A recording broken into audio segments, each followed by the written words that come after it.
scholen zijn weer begonnen en leerlingen beginnen weer te klagen over hun leraren. Op filmpjes uiten ze hun ongenoegen over irritante leraren. Ik dacht, laat ik eens origineel zijn en als leraar de irritante leerlingen bespreken. 1. Hygiëne. Leerlingen klagen vaak over leraren die uit hun bek stinken. Groot gelijk, dat is ook smerig. Leraren die koffie drinken, roken of op een andere manier stinken, zouden ze moeten ontslaan. Maar denk ook eens aan jezelf. 2 keer per dag tandjes poetsen, elke dag onder douche en dagelijks een deo gebruiken. Want je hebt zelf misschien 6 leraren op een dag. Ik heb als leraar 200 leerlingen op een dag. Het is dan niet zo fijn als je de hele dag in de stank moet zitten. 2. Discussiecultuur. Je hebt van die leerlingen die letterlijk alles ter discussie stellen. Waarom dit, waarom dat, waarom zus, waarom zo? Nou gewoon omdat ik het zeg. Natuurlijk heb je vrijheid van meningsuiting, maar wel op speciale momenten waarop we een discussie of debat voeren.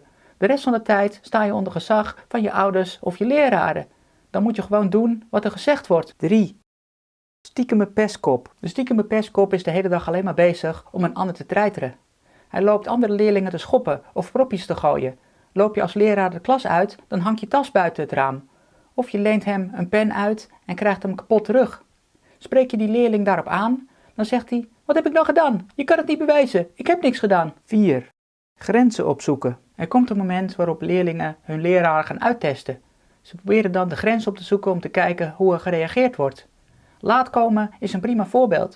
Het begint met een minuut, daarna 2 minuten, daarna 3 minuten. En steeds weer die discussie van ja, maar hij komt ook te laat en sommige leraren komen ook te laat. Of het gaat om huiswerk. Het huiswerk niet maken en dan proberen om te kijken of ze met smoesjes weg kunnen komen. En dat zo vaak mogelijk doen, net zolang totdat ze helemaal geen huiswerk meer maken.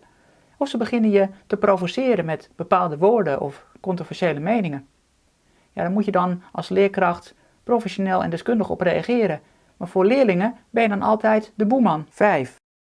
Agressiviteit. Deze leerling denkt dat hij Napoleon is. Hij is ervan overtuigd later minister-president te worden, zodat hij mij in de gevangenis kan gooien.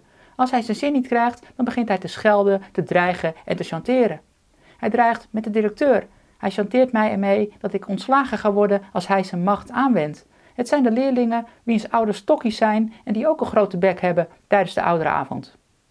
Ik heb zoiets dat als je zo nodig wilt dreigen met de directeur of iets anders, ga dan naar de directeur. Laat je ouders op school komen, zodat de directeur tegen je ouders kan zeggen, neem je zoon of dochter maar mee. Hij moet een andere school gaan zoeken. 6. Verliefd. Het is een rare gewaarwording. Tijdens het lesgeven zit een leerling je met grote ogen verliefd aan te kijken. Mompelend van wil je met me trouwen? Maak er niet zo'n heel groot probleem van. Kom er gewoon eens over praten. Vaak is het niet eens verliefdheid. Je bent een puber, de hormonen gieren door je lijf. Je bent veel bezig met seksualiteit en intimiteit. Misschien voel je je eenzaam of word je gepest. Of heb je gewoon ontzag voor de kennis van de leraar. Die gevoelens gaan allemaal door elkaar werken en het geeft verwarring. Je kan het misschien verwarren met verliefdheid, terwijl dat niet zo is. Als je er gewoon over praat, dan kunnen we er misschien een oplossing voor vinden. 7. Onzekerheid. De onzekere leerling is op zich best slim, maar mist het zelfvertrouwen om zelfstandig aan de slag te gaan. Ze hebben continu bevestiging nodig en vragen veel tijd van de leraar. Het zijn de leerlingen die met de juiste begeleiding erg ver kunnen komen, dus als leraar wil je er graag veel tijd in stoppen. Maar het is wel een probleem, want vanaf bovenaf wordt de tijd en het geld er nou eenmaal niet ingestopt. 8. Egoïsme. De egoïst vindt dat hij of zij het middelpunt is van het heelal. Alles draait om de leerling. De leerling wil kunnen doen wat hij of zij wil, zonder rekening te houden met anderen. Nu heb ik als leraar natuurlijk wel 30 leerlingen onder mijn hoede. En het beleid wat ik heb in de klas is natuurlijk erop gericht om zoveel mogelijk leerlingen een veilige, stabiele en pedagogische omgeving te bieden. Maar de egoïstische leerling die doet alleen maar waar hij zelf zin in heeft. Hij blijft praten en wil niet stil zijn in de klas. Hij neemt geen verantwoordelijkheid voor zijn eigen daden. Het is altijd de schuld van de leraar die geen orde kan houden en geen les kan geven. En ze blijven altijd provoceren en vervelend doen. 9. Hoogbegaafd. Hoogbegaafd komt in verschillende smaken. Je hebt leerlingen die echt hoogbegaafd zijn en die hebben extra begeleiding nodig, extra uitdaging in het onderwijs, waar niet altijd veel ruimte voor is, maar waar je als leraar gewoon ruimte voor wil maken. Maar je hebt ook leerlingen die denken dat ze hoogbegaafd zijn en uit de hoogte gaan lopen doen.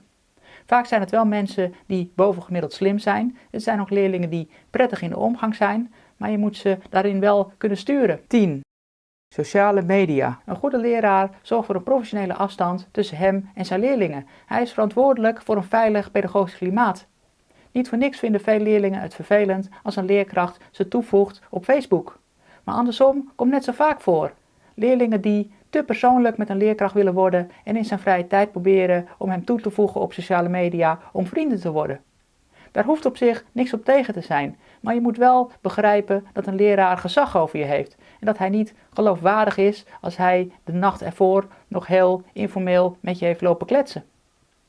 Vreemd genoeg zijn leerlingen dan weer niet bereid om abonnee te worden op YouTube, zodat mijn kanaal wat kan groeien. Ondanks de irritaties is de leraar zijn een fantastisch vak. Het is geweldig om te mogen bijdragen aan de ontwikkeling van jonge mensen.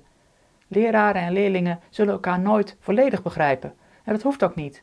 We zijn allemaal mensen en zolang we elkaar met respect behandelen, komt alles wel goed.